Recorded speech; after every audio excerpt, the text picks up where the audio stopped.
The helicopter faded into the distance, its blades a final echo above the endless green. As the sound disappeared, I was left with nothing but the jungle's relentless chorus, an unbroken wall of noise, alive with the calls of unseen creatures and the constant hum of insects.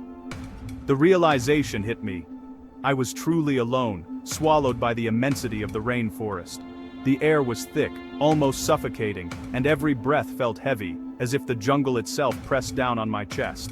The humidity clung to my skin, making every movement feel slow and deliberate. Even standing still, sweat beaded and rolled down my face, a reminder that this place was as much an adversary as any wild animal. I stood alone, just me, my knife, and a small pack, beneath a canopy that swallowed the sun. The light above was fractured, barely piercing the dense leaves, casting everything in a greenish twilight. The sense of isolation was overwhelming, but also strangely exhilarating. Here, stripped of all distractions, it was just me and the wild.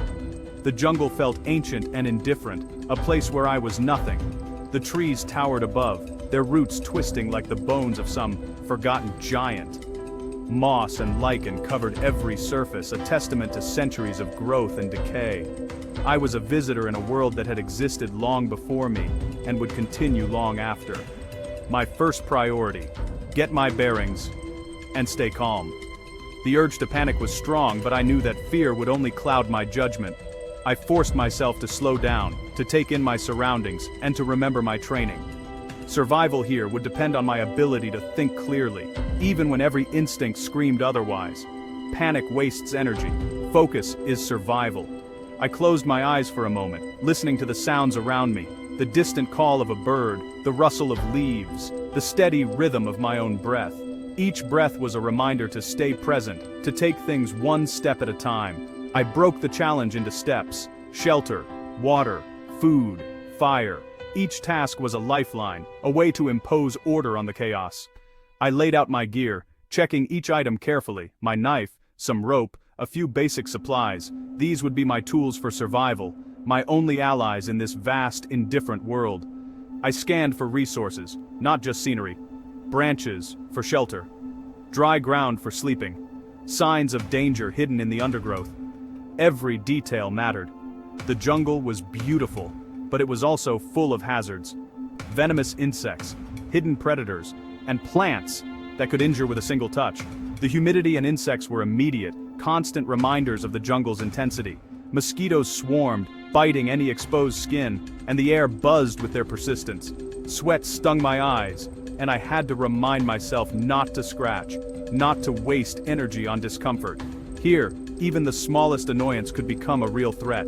Every sound and shadow could be a threat, but I forced myself to stay rational.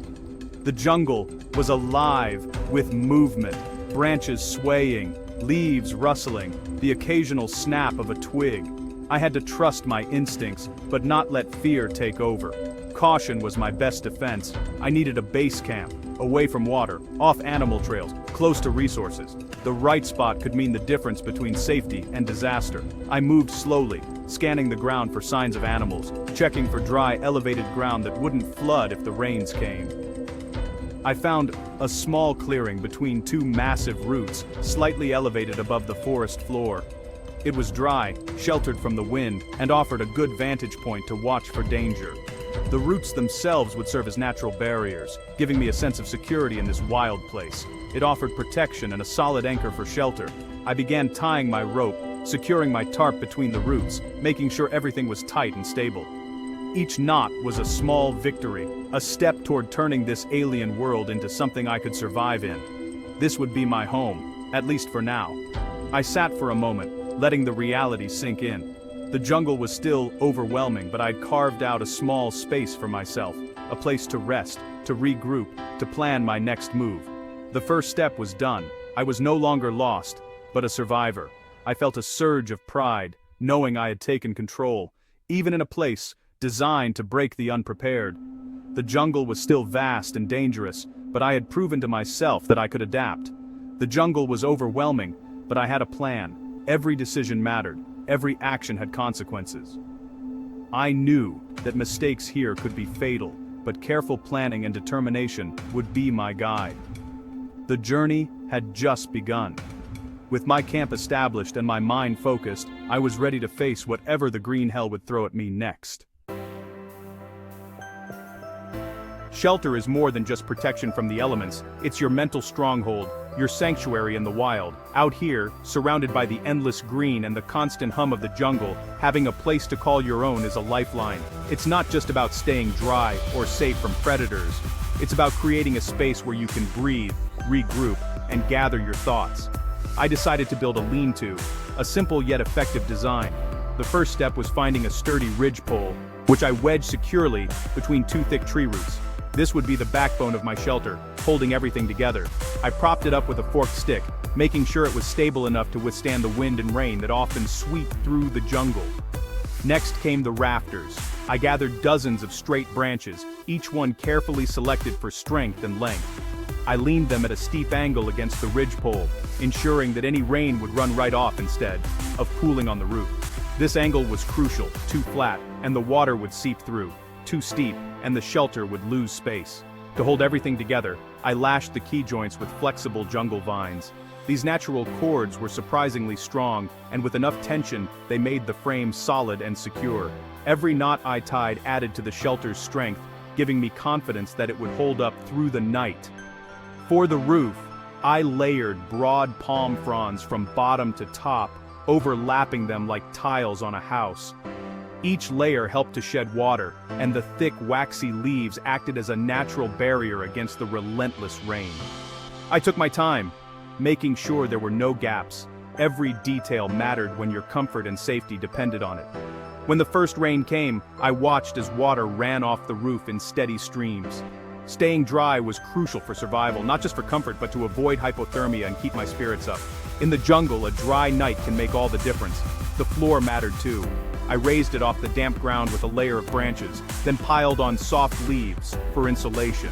This kept me dry and protected from crawling insects and the ever-present mud. It was a small luxury, but it made the shelter feel more like home. Every step was hard work. Sweat poured down my face, my muscles ached, and my hands grew raw from tying knots and hauling branches. But with each task completed, I felt a growing sense of accomplishment. With every branch I placed, the shelter took shape, transforming from a rough idea into a real refuge. It was more than just a structure, it was a symbol of my determination to survive. As night fell, I lay on my raised bed, listening to the sounds of the jungle outside. I was safe from the damp, the biting insects, and the unknown dangers lurking in the darkness. For the first time since arriving, I felt a sense of peace. It wasn't luxury, but it was mine, my own space, carved out of the wild with my own hands. Every bit of dirt and sweat was worth it. I'd created a pocket of safety, a place where I could rest and recover. The pride I felt was real. I had built something lasting in a place that seemed determined to break me. The jungle pressed in on all sides, dense and mysterious. But now I had a refuge. My shelter stood as a small beacon of hope in the vast green wilderness. Building this shelter was my first real victory. It gave me confidence that I could face whatever challenges the jungle threw at me. I could finally rest, knowing I'd earned every moment of comfort. My body was exhausted, but my mind was at ease. Tomorrow the fight for survival would continue. But tonight, I had a home, and that made all the difference. Water is life, especially in the jungle's heat. Dehydration is deadly, so finding water was urgent. I moved downhill, searching for signs of moisture. After a tough trek, I found a clear stream. But looks deceive. Untreated water can kill. Boiling is best. 1 minute kills most threats. My metal canteen was a lifesaver. Without a pot, green bamboo works. Cut a section, fill with water, and heat by the fire. The bamboo chars but holds long enough to boil. The jungle provides if you know how to use it. Some vines hold drinkable water. Cut and test. Clear is safe, milky or sticky is not. I found a safe vine, drank straight from it. Every drop was precious. Purification isn't optional, it's survival. The jungle gives, but only if you're careful. With shelter and water sorted, hunger set in. The jungle is full of food and danger. If you can't identify a plant, don't eat it. Insects are the safest bet. Grubs, ants, termites, packed with protein. I pried open a rotting log, found fat beetle larvae, and roasted them over the fire. Edible plants are rare. The heart of some palms is good, but harvesting is hard work. Bright berries? Leave them, nature's warning sign. Foraging is slow, patience is key. I set a simple snare on an animal trail, low odds, but worth it. Every calorie counts, food is fuel, not a luxury. The jungle demands effort for every bite. Persistence pays off. I learned to accept what the forest offered. Survival means adapting your mindset. Every meal, no matter how small, was a win.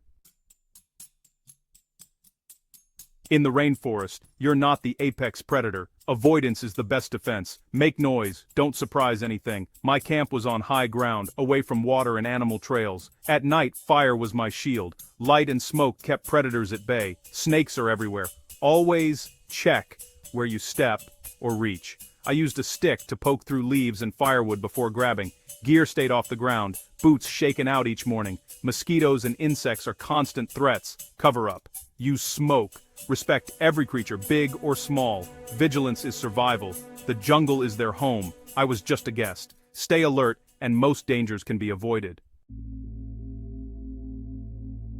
Survival is as much mental as it is physical. Out here, every day is a test not just of your body, but of your mind. The rainforest surrounds you, alive with sounds, yet you feel completely alone. The challenge isn't just finding food or shelter, it's facing the silence within. The jungle's constant noise only highlights your isolation. Every rustle, every distant call reminds you how far you are from home, from comfort, from anyone who might help. Loneliness creeps in, especially at dusk when the light fades and shadows stretch. That's when doubts and fears grow loudest, whispering in the back of your mind. I fought it by staying busy. Routine was my anchor. I made a plan for each day, breaking it into small, manageable tasks. This structure gave me something to hold on to when everything else felt uncertain. Every task, from rekindling the fire to checking traps, gave me purpose. Even the smallest accomplishment felt like a victory, a reminder that I was still in control. Routine turned fear into focus. Instead of letting anxiety take over, I channeled it into action, sharpening tools, preparing food, improving my shelter. At night, I'd sit by the fire, think of family, and remind myself why I had to keep going. The memories of loved ones became my motivation, fueling my determination to survive. Talking to myself, planning tomorrow, kept my mind sharp. I'd review what I'd accomplished and set new goals, giving myself hope for the next day. Out here, you're your own rescuer.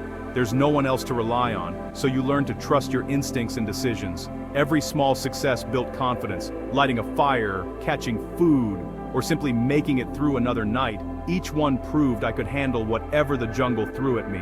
Fear never vanished, but it became a tool, keeping me alert, not paralyzed. It sharpened my senses, reminding me to stay cautious and aware. Self-reliance grew with every challenge. Each problem I solved made me stronger, more resourceful, and more confident in my ability to survive. The jungle tested my limits, but I learned I could push through. Every obstacle was a lesson in resilience, teaching me to adapt and persevere. I found strength I didn't know I had. With each sunrise, I felt a little more capable, a little less afraid. The mental battle was constant, but I was winning. Every day I survived was proof that I could overcome the loneliness and fear. Survival starts in the mind. Out here, your greatest ally and your greatest enemy is yourself. Fire is everything in the jungle: warmth, safety, hope. It purifies water, cooks food, keeps predators and insects away. The psychological boost is huge. Fire is a symbol of control. Making fire here is tough. Everything's damp.